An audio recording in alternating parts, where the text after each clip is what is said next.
And welcome to Overtime, brought to you by KingsCast at www.kingscast.net. I'm Chris Kalazewski. And I'm Alex Kinkoff. And what a fantastic start to this series, round 2, Kings fans, against the San Jose Sharks. It was a great time there at Staples Center. Alex, what are we talking about tonight? We're talking about Game 1, the Kings winning 2-0, coming up with a big shutout win. Goals from Voinov and Richards, and Kings' 5th straight win. We'll also give you another playoff beard update and preview Game 2.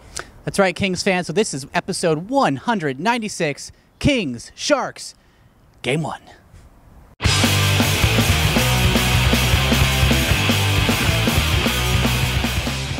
Coming into Game 1, and for the first time since 1992, the Kings have a home ice advantage in a playoff series. I mean, Alex, how old were you in 1992?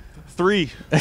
So to put it in perspective, it's been a very long time. I mean, the Kings obviously last year were lights out on the road, but I'll take it this year because the Kings have been very good on home ice. The Sharks have been as well, but it's very important for the Kings, I think, to have home ice. They're coming off a very strong series against the Blues, and the Blues, to me, are one of the best teams in the league. Absolutely. I mean, it's a shame they had to play each other so early, but this game against the Sharks, I think, is going to be one of the best second-round series in the NHL. Yeah. And coming into Game 1, you'd like to see that home ice and visiting ice doesn't matter when you get to a level that the Kings are. And I think they were just ready to play whatever building they were in. But yeah, a positive start. Another goal from Voinov. Talk about big time performers. I think that's 3 goals in the postseason. I think, what was his regular season total? It had to be close to that. Yeah, I believe it was 4 or something, but it was very close. But Voinov actually has 3 game winners in the playoffs so far this year. The guy's been pretty damn clutch. I mean, this is one of those periods, again, we text each other during the game. We're like, you sense a theme here. The Sharks dominated the first. I mean, it's surprising a little bit because they haven't played in a week, and I thought the Kings would dominate right away, and the Kings are coming off a very physical series against the Blues, one of the better teams in the league. But what happens? 14 seconds left in the first. Nice turnover by Mike Richards, passes to Voinov, and he just skates in and takes a solid shot and gets the goal and take a 1-0 lead. And it's been hard enough scoring on Niemi all year for any team, but he is a Vezina candidate. Yeah, and the Kings seem to just strike people. It's like one of those boxers who takes punches for 9 rounds and then the other guy gets tired and they just knock him out late. I mean, it's just they're scoring when it counts, and not only was Voinov's shot great, but reading the puck, Richards penetrated the zone and provided support and then had an open lane. So great goal. Yeah, great definitely. Going to the second, I thought the Kings, for the first time in a long time, actually dominated this period. They had a lot of quality scoring chances. They really picked up the tempo a little bit, which is good because I think the Sharks were a little bit tired, still getting their legs underneath them after not playing for a while. But I like the way they played. And, Voinov again takes a fantastic shot from near the blue line.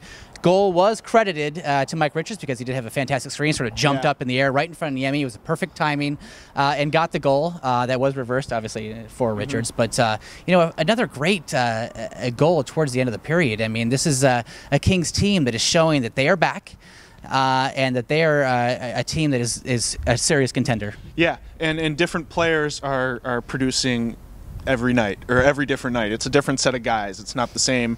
Carter's not scoring all the goals. Kopitar's not scoring all the goals. It's a different name every night. Sometimes a low-key guy, sometimes players like Richards. But do you think the San Jose Sharks were hurt by having all that time off after sitting for about a week? Yeah, I do. I mean, I always think that the momentum does count in the playoffs. I mean, even if you're kind of bruised and battered, not that the Kings are injured, but I think that they took a physical toll on them. But I think that they played lights out again. I mean, I think that they're for real. The Sharks, are a team this isn't going to be an easy series. I mean, obviously they took Game 1. I like our chances, but in the third, it was very even on both sides. And let's talk about Jonathan Quick. I mean, the guy has been fantastic. He had a bunch of point-blank saves. I mean, this guy is in Conn Smythe form. I mean, I love this Kings team because they didn't have any award nominees. They're not that kind of team, really. They really haven't been for the most part. They're just a collectively, just an amazing team full of skilled players who are absolutely clutch. And now that they have the cup under their belts, they play a little more loose than they have in the past, looking back to the 2011 series against the Sharks. And the big thing here, I don't think there's any egos on this team. I think that's why there were no awards. And why the same superstar isn't scoring every night, and more importantly, how Jonathan Quick was able to handle kind of taking the back step to Jonathan Bernier there for about a month and a half. Because let's face it, there is a good percentage of the Kings fan base who were kind of, pushing for Jonathan Bernier to, they were already kind of leaning away from Quick. But yeah, amazing. Back to last year form. Yeah, no, absolutely. And obviously they were able to hold it on there. Penalty kill was solid again tonight, and the penalty kill for the Sharks was awesome during the Vancouver series. I think half their goals were on the power play, so they were able to shut that down tonight. They had a bunch of great clears, a bunch of great shot blocks. I mean, this team is fired up and ready for the second round. I mean, they're taking it one game at a time, but this team is, I feel like they're looking towards the Western Conference Finals already. I mean, this is a team that is built to make it like that. And Dean Lombardi, not enough credit for that guy, but he's put together a solid team. For Game 2 coming up on Thursday, and I'm expecting a lot more fired up Sharks team. I think they've got the playoffs back in them. They're back in action, and I see them making the appropriate adjustments. And this could be a long, hard series. This isn't going to be easy by any means. This isn't going to be like last year where we're going to win the next 3 games. I don't think so. But I'm expecting the Shark Stars to really step up because they had a lot of close chances tonight. Yeah, this is going to be a tough road if the Kings want to get back to where they were last year.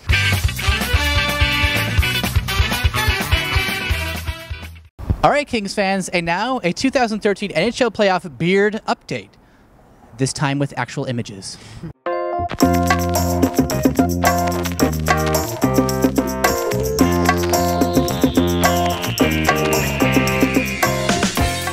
We will be back on Thursday with a brand new episode talking about Game 2. I'm excited, looking forward to it. I'm Chris Kalazewski. And I'm Alex Kinkoff. And thank you for watching Overtime by KingsCast.